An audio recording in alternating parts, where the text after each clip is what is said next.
Okay, so we're talking about comprehension this week and last week, and we're dealing specifically with how the text affects comprehension. Now, most of you already know that comprehension is the understanding of what you are reading, and comprehension is really the reason why we read.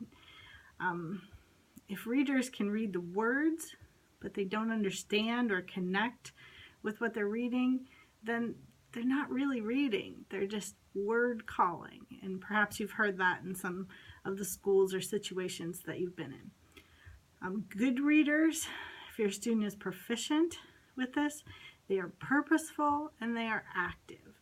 They have the skills to take what they've read, analyze it, make sense of it, and make it their own. To be able to think about what it means to comprehend something, you have to be able to decode the words, make connections with what you already know, and then be able to think about it and restate it in words that make sense to you or in a way that makes sense to you. Strong readers are active thinkers while they read. So this is where it becomes a little difficult, because how do we know if students are thinking? So we do all the other things that we've worked on, like vocabulary and phonemic awareness, and we provide them with some strategies so that they can comprehend this and get the most out of their reading. Students, when they have problems, usually say things like, "This is stupid, I don't want to do it, it takes me so long to read something, it's hard to follow along, I read it, but I don't get it, or I don't remember anything that I just read. I couldn't create that image in my mind about what was happening," because one of the things we do when we comprehend things is we get that movie going in our own head. So if your student is not proficient at comprehension, they have those kind of problems.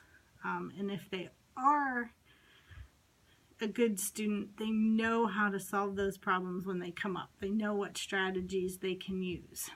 Now, we've dealt with two kinds of text last week and this week: non-fictional texts and fictional texts.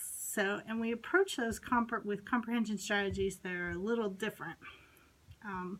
So when you're dealing with nonfiction, students who are good at non-fictional text understand how the text is different.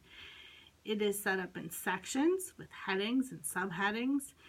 Usually there are questions somewhere at the end of the section so that they can review their comprehension of the section.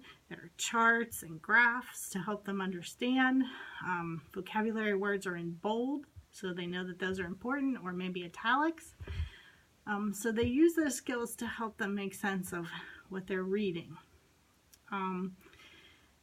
And fictional texts are a little different because they're usually set up as a story.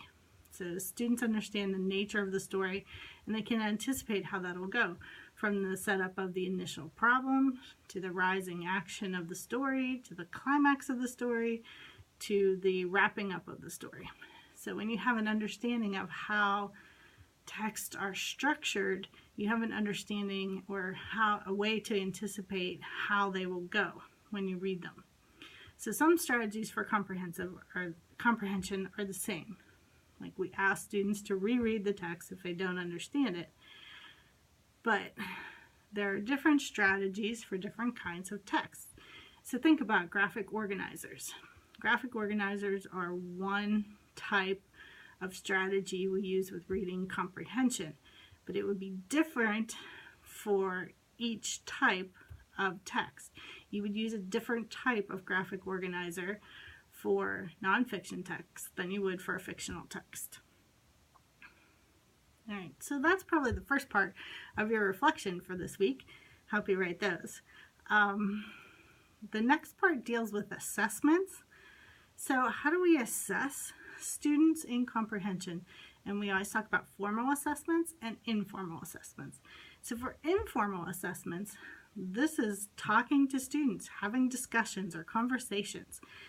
asking them open-ended, complex sentence questions so that you can see if they understand what's going on.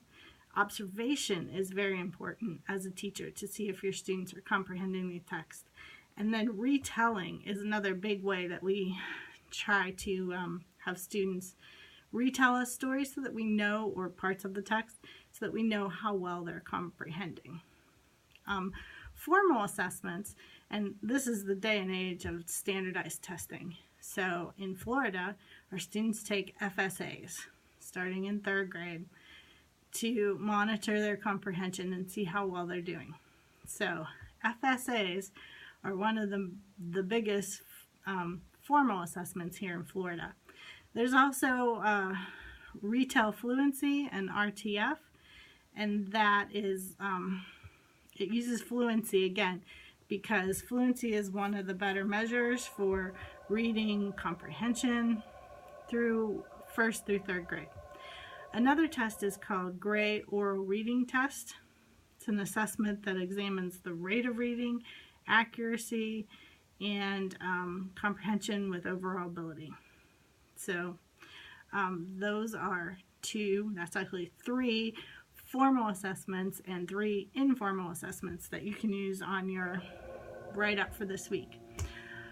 I hope that helps because I haven't done a video for a couple weeks, so I hope that helps and will help you fill out your reflection for this week. So I hope everybody's having a good week, and I'll talk to you again later. Bye.